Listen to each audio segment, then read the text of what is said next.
C'était la problématique de création de paniers à partir de tickets de caisse. C'est quelque chose qui est assez connu dans le retail et c'est un bon point de départ pour la compréhension du client et pour plein d'autres choses. En gros, en quoi ça consiste, c'est qu'on prend les 2 millions de tickets de caisse et on dit, enfin, on vous donne 2 millions de tickets de caisse, on vous dit mettez-les sur 15 tas, 20 tas et pour former des groupes homogènes. C'est ça qu'on a essayé de faire. Cyril, peut-être que tu peux nous dire en quelques mots en quoi c'est utile pour un client de faire ça. Tout à fait. Alors, en fait, là, on analyse alors communément, donc je vais toujours parler, voilà ce qu'on fait en data mining et là, ce qu'on a fait dans le cas présent. On va dire que d'un point de vue du client, donc nous on vient du CRM, comme le disait Rupert, on a la chance d'avoir toutes les données identifiées donc avec les porteurs de cartes. Là on est sur de la distribution alimentaire, à peu près ils identifient à peu près 80-85% des passages caisses qui sont vraiment faits avec un bipage de cartes donc, auquel on rattache un client. Donc bien sûr, on analyse les clients, leur comportement d'achat et on va regarder même leur consommation de produits. Donc, rien de nouveau jusque-là, sauf que souvent, on va étudier des données disparates, c'est-à-dire on va raisonner en surreprésentation, en sous-représentation. On va dire les meilleurs clients, ils consomment un peu plus de frais, un peu plus de fruits et légumes, et un peu moins de non alimentaire, et à l'inverse, les clients occasionnels, et ainsi de suite. Ça ne nous dit pas, et ça ne dit pas aux retailers, ce que chacun des clients, à un moment donné, vient chercher, et donc quel est son besoin. Je réponds à votre remarque. Voilà, quel est son besoin à chaque fois que j'ai un passage caisse et un ensemble de produits sur le tapis. Ce qui va être intéressant pour le retailer, c'est de savoir pourquoi ce client est là.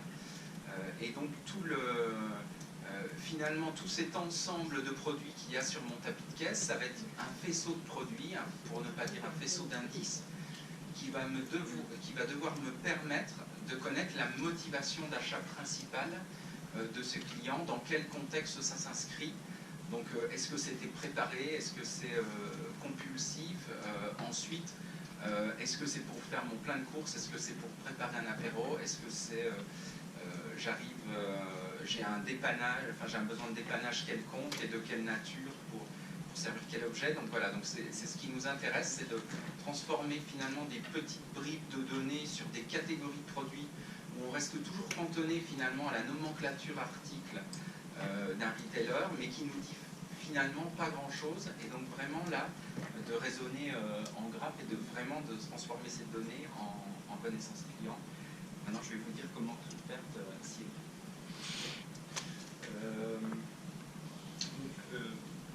L'idée donc pour regrouper ces tickets de caisse dans des ensembles homogènes, les paniers, il fallait créer un modèle prédictif et un modèle qui est capable d'absorber ces éléments que je vous ai donnés et prendre en compte l'ensemble, chaque ticket de caisse, sans faire abstraction de certains tickets dans cette masse de données. Il y avait d'autres challenges qui se sont posés à l'origine de ce projet. Un, il y avait la quantité de données qu'on avait déjà regardé parce qu'il y avait un nombre élevé d'articles et de tickets. Et comme on va le voir, quand vous travaillez, vous créez un modèle avec ces articles-là, on augmente la masse de données. Donc on ne reste pas sur 26 millions qui semble abordable, mais au fait on va le gonfler. Donc ça va devenir encore plus important. Et la deuxième problématique, c'était les paniers qui étaient inconnus. Donc au début, on ne savait pas ce qu'on allait chercher. Donc à la fois en termes de libellé, quel type de panier on va trouver, et en termes de nombre, est-ce qu'on va en faire 5, 10, 30, 60 tas. Voilà. Est-ce qu'il faut un panier, le découper en sous-panier? Donc il y avait des questions comme ça auxquelles dans ce genre d'analyse, on ne peut pas répondre au préalable. Ça apparaît, c'est des questions qu'on doit se poser avec le métier en analysant les résultats et en travaillant sur des itérations. En termes de quantité de données, donc avec 1,8 million de tickets et 48 000 critères, donc on arrive maintenant dans le machine learning, c'est qu'en fait, quand vous avez des tickets de caisse avec des articles dedans, environ il y a des familles d'articles, et des rayons il y a des groupes de rayons, des sous-familles, etc.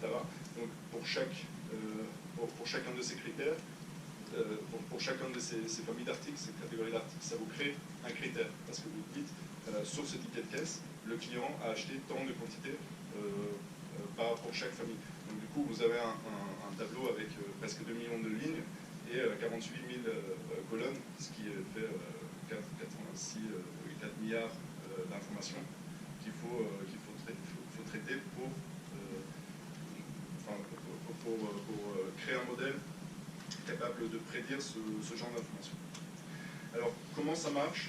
Moi, je sais qu'il y a des gens dans la salle qui ont déjà vu ce genre de modèle prédictif. La problématique est la même que quand vous avez un panier de fruits devant vous, vous ne savez pas comment s'appellent les fruits, vous les voyez, et on vous demande de les mettre de les regrouper ensemble. Donc qu'est-ce que vous allez faire? Forcément, vous allez regarder les formes des fruits, vous allez regarder la couleur, peut-être la taille, etc. En gros, un certain nombre de critères qui vont vous paraître évidents tout de suite. Donc vous avez la taille, donc si on prend la première ligne qui est la pomme par exemple, vous allez voir qu'elle est grande, rouge, la forme principale est ronde, et la forme secondaire c'est qu'elle est aplatie en haut à en bas. Donc ça vous pouvez le faire sur l'ensemble des fruits. Et si on vous dit maintenant de faire 2 groupes à partir de ces fruits, vous allez peut-être les regrouper par la couleur et par la forme. Si on vous dit de faire 4 groupes, peut-être que vous allez avoir les quatre fruits de manière complètement distincte. Donc c'est exactement la même chose qu'on a fait sur le ticket de caisse, sauf que il y a plus de critères. Donc il y avait sur le contenu et les familles d'articles, on avait le fournisseur, donc c'est un critère très important parce que les gens, en fait, quand ils vont faire leurs courses, ils achètent des fournisseurs des fournisseurs préférés, des marques de distributeurs qui vont jouer un rôle. Les quantités jouent un rôle important sur un ticket parce qu'on a les quantités achetées et les quantités aussi de retour. Donc un ticket qui représente des retours, donc un client qui va arriver pour déposer des affaires, il va, par exemple, il rend un pantalon, le pantalon de son fils qui est trop petit, il va aussi peut-être profiter pour acheter autre chose. C'est une catégorie, des dimensions importantes à prendre en compte. Et ce qui est important aussi, c'est le nombre des quantités distinctes et totales. Donc on ne regarde pas seulement quelqu'un qui va acheter 15 packs de lait, ça ne va pas être nécessairement a priori dans le même groupe que celui qui achète 15 packs de lait différents, de marques différentes. Ensuite, évidemment, la date et l'heure. Donc on va voir pourquoi c'est important. Un ticket de caisse est lié à un moment donné. Il est par des campagnes de promotion ou des périodes spéciales également. Et les montants, évidemment, qui sont dépensés aux montants totaux et prix unitaires. Quand on met tout ça donc, dans des colonnes, en sachant que chaque rayon va devenir une colonne, comme on a dit tout à l'heure, on arrive à notre grand tableau. Donc là, on voit l'équivalent avec le panier de fruits qu'on a vu tout à l'heure. On a le nombre d'articles en ligne de chaque ticket de caisse et on a le nombre d'articles pour acheter, les montants, etc., les périodes. Et donc ça nous donne un grand nombre de colonnes et un tableau sur lequel on peut commencer à faire notre segmentation. Juste en quelques mots, je vais essayer de le faire le moins technique possible.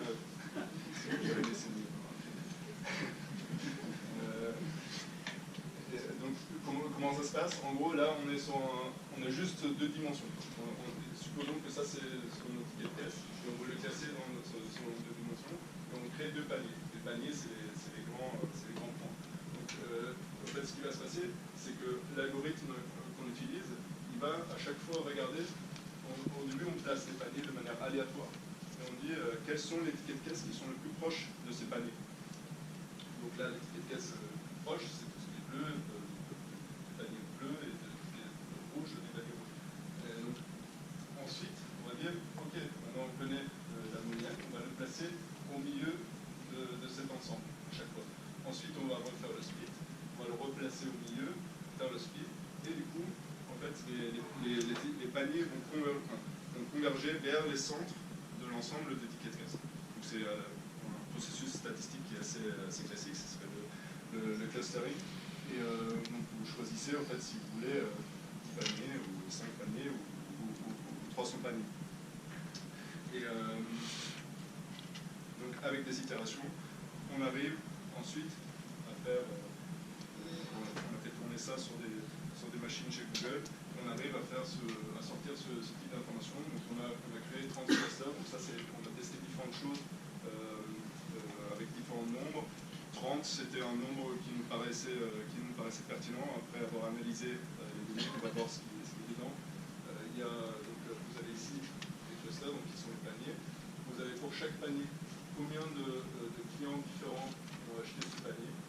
Vous avez combien de tickets se trouvent dans chacun des paniers. Là, on a un panier tout petit, c'est le 28. C'est quelque chose qui sort du données. Vous avez les dépenses totales pour chacun des paniers, les articles différents. Et ici, très intéressant, le montant moyen du panier. Combien les clients dépensent en moyenne pour ce type de panier.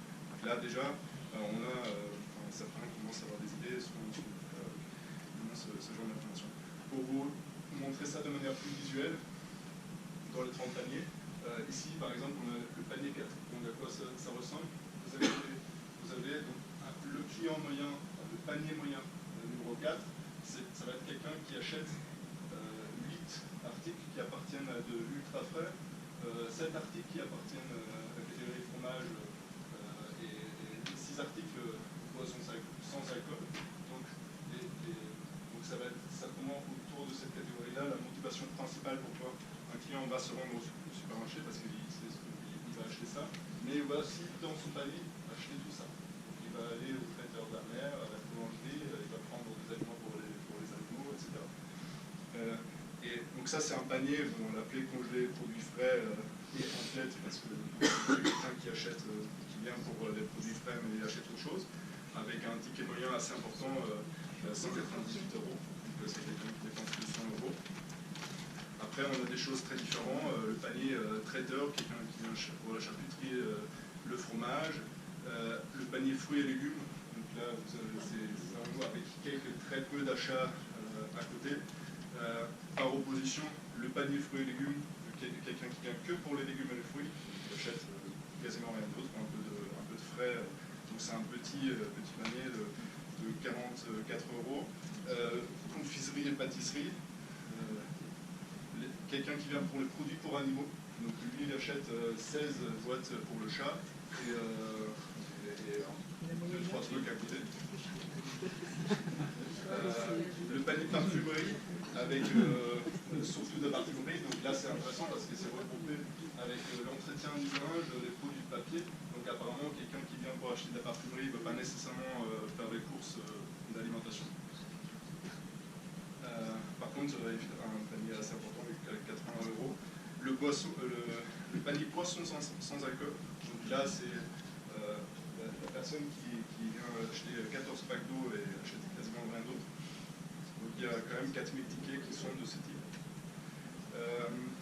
La boulangerie, par opposition, donc boulangerie avec un peu d'autres choses, par opposition à la boulangerie, la personne qui vient juste acheter son pain. Il n'y a rien d'autre dans ce panier. C'est 27 €. 152 000 tickets qui sont comme ça. Les boissons sans alcool et le vin. Donc ça c'est le panier à 0, mais quelqu'un qui ne boit pas trop, qui a des enfants. Le panier jardinage et déco avec les sémences. Donc quelqu'un qui vient pour les sémences, il va avoir de l'animalerie et de la décoration extérieure. Donc pareil, ça se mélange un peu avec les achats alimentaires. Comme le textile de la maison qui se mélange avec la table et la cuisson. Et là on est sur le linge, donc le panier linge, c'est un panier assez important, 227 €. Donc quand quelqu'un vient pour ses courses autour du linge, il va dépenser des montants assez importants. Et le panier apéro, le vin tranquille, la bière et le cidre, et le vin effervescent, et le snacking salé. Donc ça c'est en fait là, c'est le fameux panier où il n'y a que 4 tickets dedans. Donc en fait l'algorithme l'a sorti parce que c'est quelqu'un qui a acheté 4 fois pour presque 2500 €, donc ça doit être pour un mariage. Un restaurateur. Mais c'est tellement différent du reste des tickets qu'il est sorti comme un panier séparé. Voilà, c'est pour cette première partie, donc la création de panier. Je ne sais pas, est-ce qu'il y a des questions sur cette partie-là? L'usage. Vous posez une question aussi, ça serait intéressant pour le merchandising, mais à l'inverse, est-ce que c'est pas le merchandising qui définit les tickets? C'est l'œuf et la poule.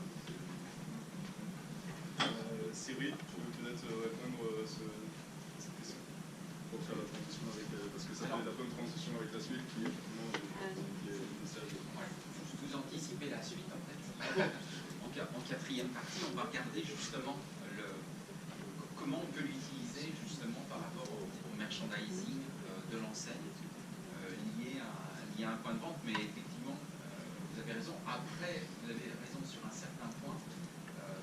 Après moins, c'est-à-dire que lorsque vous allez avoir, je ne sais pas moi, un panier type qui est apéritif, j'allais dire, quel que soit votre assortiment produit, enfin, quels que soient les différents assortiments produits des différentes enseignes alimentaires qui vont naturellement couvrir ce rayon, vous retrouverez toujours à peu près les mêmes unités de besoin, c'est-à-dire que vous aurez toujours besoin d'une bouteille d'alcool, d'un soft, de produits frais, peut-être de surgelé pour tout ce qui est canapé et ainsi de suite. Donc, d'une façon ou d'une autre, les différentes unités de besoin, vous les retrouverez. Donc, c'est pas tant le merchandising là qui va impacter et créer une fonction de panier, en tout cas sur les cartes.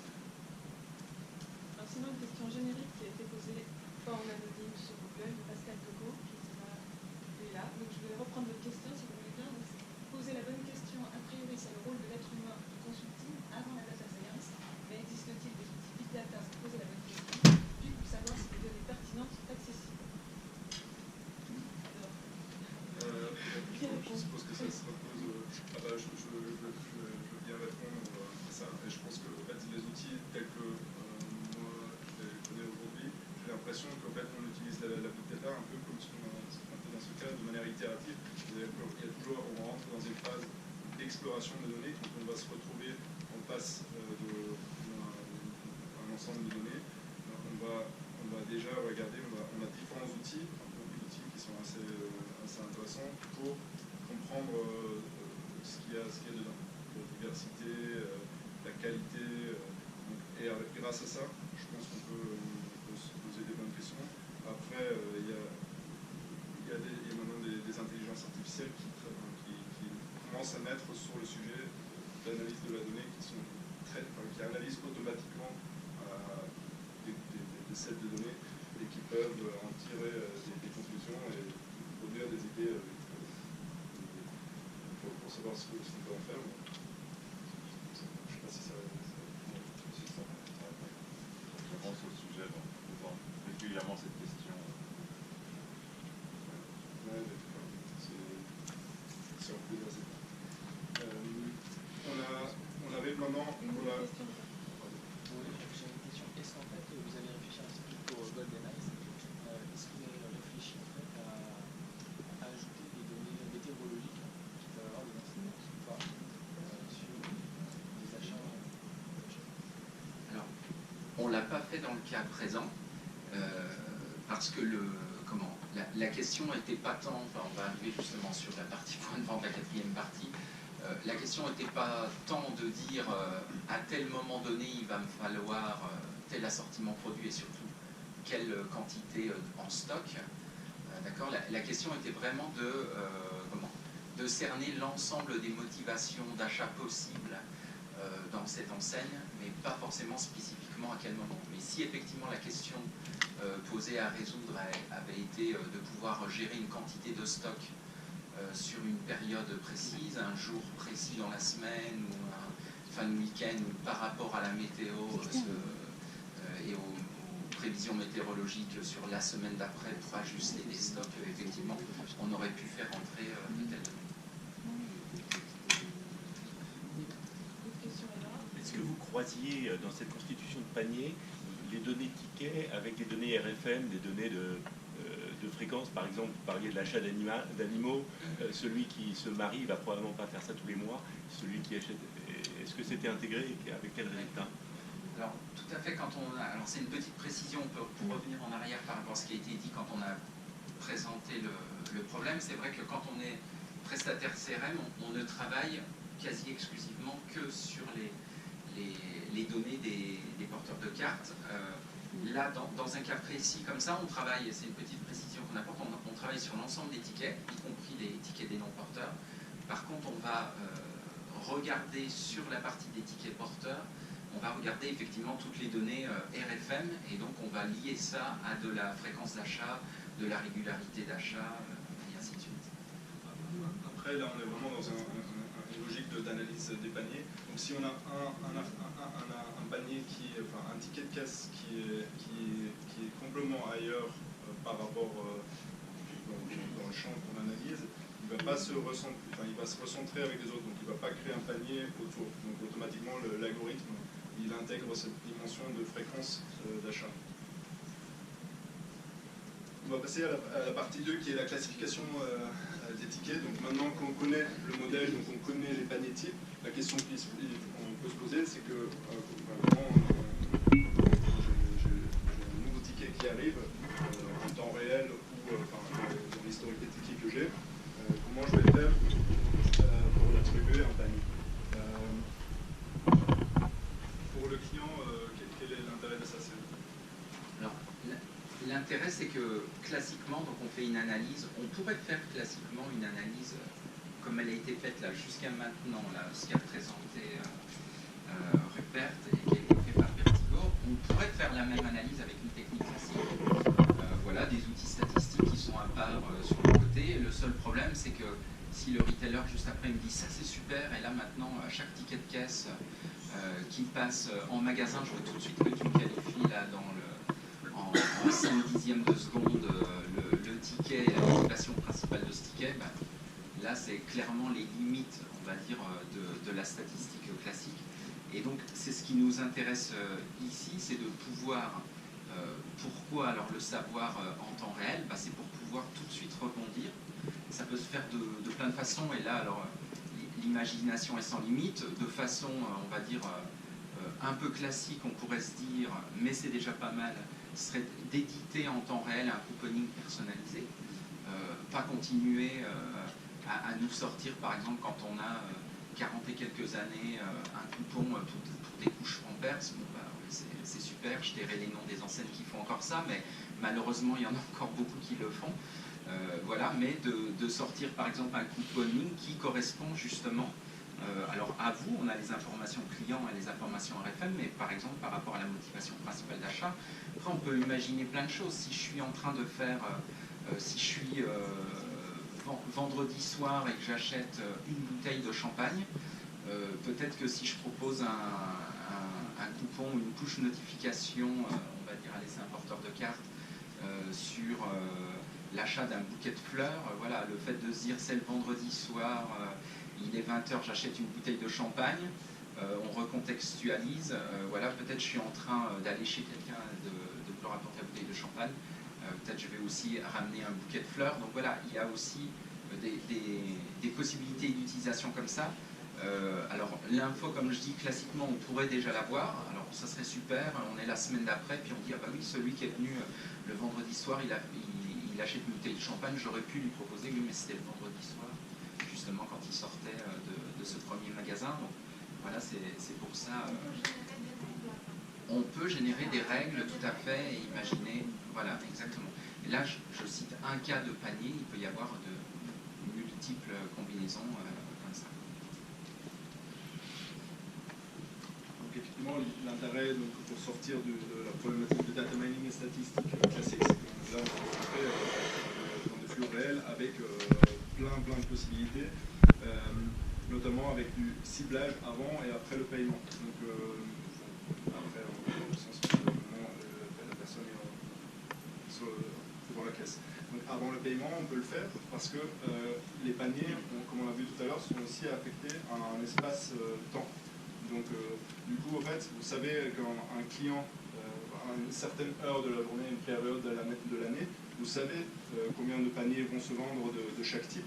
Donc grâce à ça, on peut mettre par exemple en place des animations et des promotions qui sont adaptées pas à une logique d'article, donc comme ça se fait encore dans la plupart des cas aujourd'hui, mais dans une logique d'ensemble de comportement d'achat. Quand on sait par exemple qu'on va mettre en avant un certain produit, on peut par exemple faire en complément des animations autour des produits qui sont cohérents avec les produits poussés en regardant l'analyse panier. Et c'est pas ce qu'on fait aujourd'hui. Et après, il y a la phase de paiement, donc la personne passe en caisse avec son ticket de caisse, donc on détecte en temps réel le panier, et là, comme dit Cyril, on a la possibilité pour des promotions, des réductions, soit directement sur le ticket de caisse, soit sur le mobile avec l'application ou par le messaging. Les possibilités sont infinies de l'exploitation de ça. Comment ça se passe, en fait, c'est que les caisses envoient leur donner un serveur de prédiction qui lui stocke les quelque part pour les exploiter, et ensuite derrière renvoie quelque chose au système de caisse au système du client local qui peut l'exploiter, ou c'est un message sur le smartphone du client par exemple. Donc voilà, ça c'est le processus tel qu'il se présente. Donc on a le ticket de caisse, on va le